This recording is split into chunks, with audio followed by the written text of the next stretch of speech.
My name is Muhammad Taha from BBC Arabic Television. Juliana Needham from Sky News. Satnam Rana from BBC Midlands Today. Henry Ridgwell from Voice of America. Dominic Kashani, BBC. And that's why we want to promote the idea of unity of mankind, which was given by Holy Quran and in the teachings of Prophet Muhammad, peace be upon him.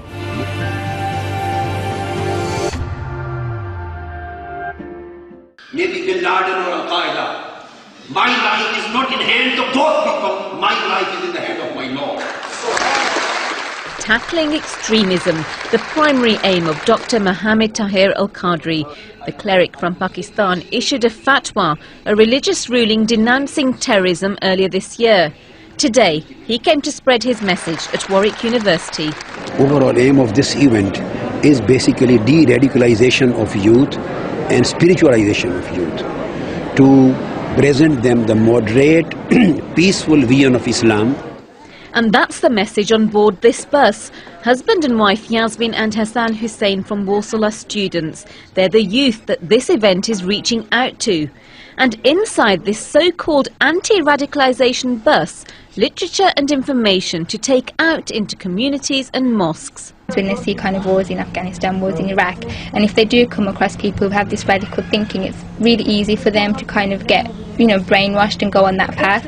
And for us from this, I think we've got that knowledge now to kind of, say to these people, no. It's now up to the people in this room to go out into their communities and to spread the right message of Islam, that it is a peaceful religion. And it's hoped this weekend will equip them with the right religious knowledge to tackle the small minority who sometimes fall into the hands of radicals. Satnam Rana, BBC News.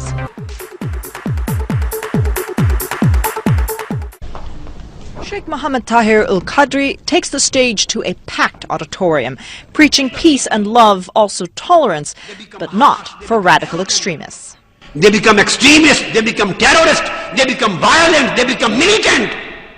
So if you adopt this kind of character, your every single mandatory act of worship would be rejected, would be rejected, would be rejected.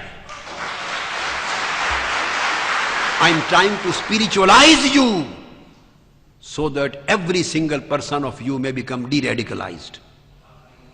This is Al-Hidayah, an Islamic retreat at the University of Warwick in Britain, featuring lectures by the influential Pakistani cleric. He runs a multimedia empire that showcases his lectures in Pakistan, but in Britain, he is promoting his recent fatwa on terrorism. A comprehensive 600-page religious edict that harshly condemns terror attacks, condemning suicide attackers to hell and disowning them from Islam. Available online in English, Arabic and Urdu, the fatwa meticulously sources the Quran and other classical Islamic texts. It's viewed as arguably the most comprehensive theological rejection of terrorism to date, something a silent Muslim majority has long demanded, he says. The reality is that they were waiting for a long time to get this kind of voice. Their hearts had become dazzled. And their spirits and their souls, they were thirsty. And unfortunately, the peaceful people are always silent. They don't create news. Al-Hidayah means guidance, and this 3-day retreat is billed as something of a summer camp for Islamic learning, specifically for a younger generation. And this year's conference focuses exclusively on fighting extremism. Al-Hidayah has been running for 6 years in the UK. About 1,500 participants came this year, many of them teenagers from across Europe and North America. Majority of the Qazi is from Chicago. He says the events of 9/11 left many young American Muslims in a state of confusion. Definitely people were getting confused and were worrying about their identity. What does it mean to be a Muslim? Does it mean to be something like this? So when Qazi heard about the fatwa on terrorism, he immediately booked a place at Al-Hidayah. It's really an amazing feeling to know that, it's like official, something's happened. I just wish it happened a whole lot earlier. Al-Qadri also loudly tackles women's rights, among other things, saying women should be allowed to pray with men in mosques with no separation, a point he makes with humor. They don't feel need of any curtain when they send them to market for grocery and for shopping. No curtain there. For their social gatherings, no curtain. When they come to learn something, 10-foot high wall is between them. It's a refreshing take on Islam for Dutch teenager Yasmin. It's like, how do you call that?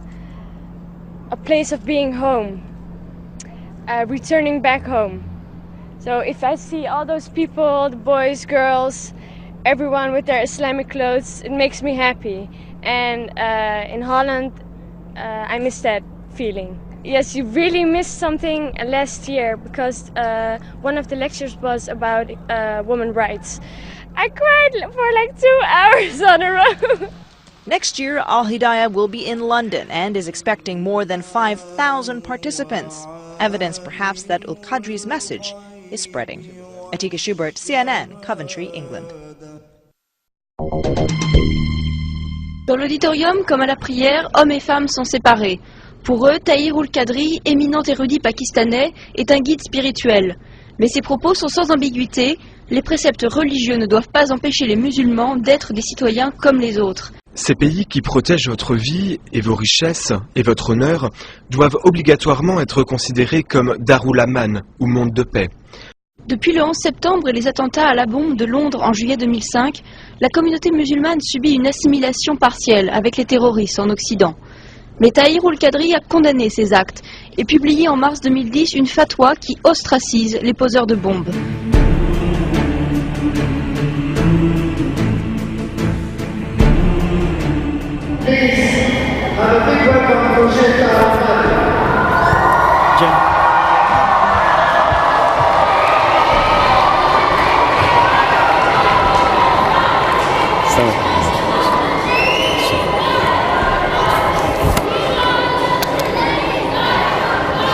Assalamu alaikum wa rahmatullahi wa barakatuh. But just to communicate the message of Prophet Muhammad, peace be upon him, and just to communicate to mankind the message of Quran, then Islam does not stand for any kind of violence. Islam does not stand for any kind of militancy. Islam does not stand for any kind of terrorism. Islam does not stand for any kind of brutality. This is Islam, which introduced the whole mankind with mercy, with peace, with global unity, and with dignity of mankind.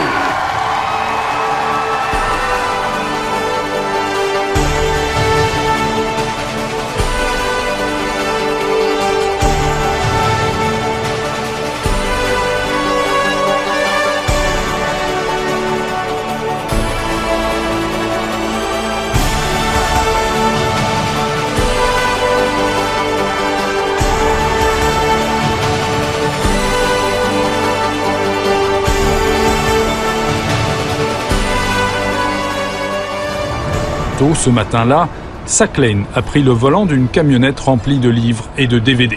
Il veut être en place pour la fin de la prière.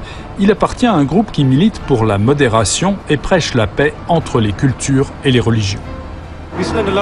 Nous passons beaucoup de temps dans les mosquées de notre communauté, mais bientôt nous serons présents dans la rue et dans les endroits où il y a beaucoup de passages, où nous pourrons expliquer aux gens notre philosophie. Le groupe Minhaj entend répandre son message partout. Les livres et les DVD qu'il vend rapportent la parole de son fondateur pakistanais, un commentateur reconnu du Coran. Cet expert islamique a proclamé une fatwa contre le terrorisme. L'islam s'oppose à toute forme de violence, à toute forme de militantisme, à toute forme de terrorisme. Le prédicateur habite normalement le Canada. Il vient d'assister à Londres à un grand rassemblement musulman. Ses partisans londoniens exultent, mais il s'agit de convaincre les autres. Ceux qui ont été radicalisés au point d'avoir subi un lavage de cerveau, ceux qui sont prêts à commettre des attentats suicides. Le chef spirituel du Minhaj vise en priorité ces musulmans tentés par la violence. Il estime qu'il faudra des années pour les faire basculer. Un combat qu'il qualifie de djihad pour la paix. Et comme le combat n'est pas sans risque, il est venu protégé par ses gardes du corps.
Muhammad Tahir al-Qudri is a very well-known scholar, not only in Pakistan, but throughout the Muslim world, and increasingly in recent years in the West.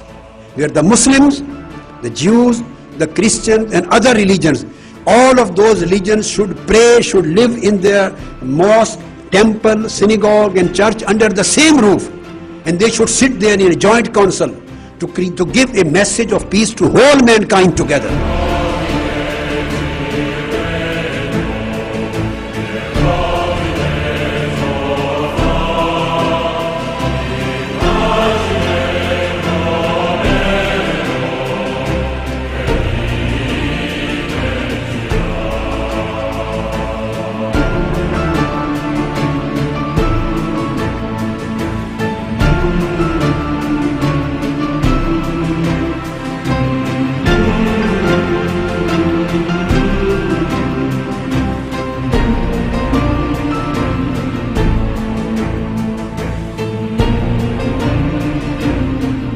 Basic relationship between the Muslim countries and non-Muslim countries is not the relationship of war.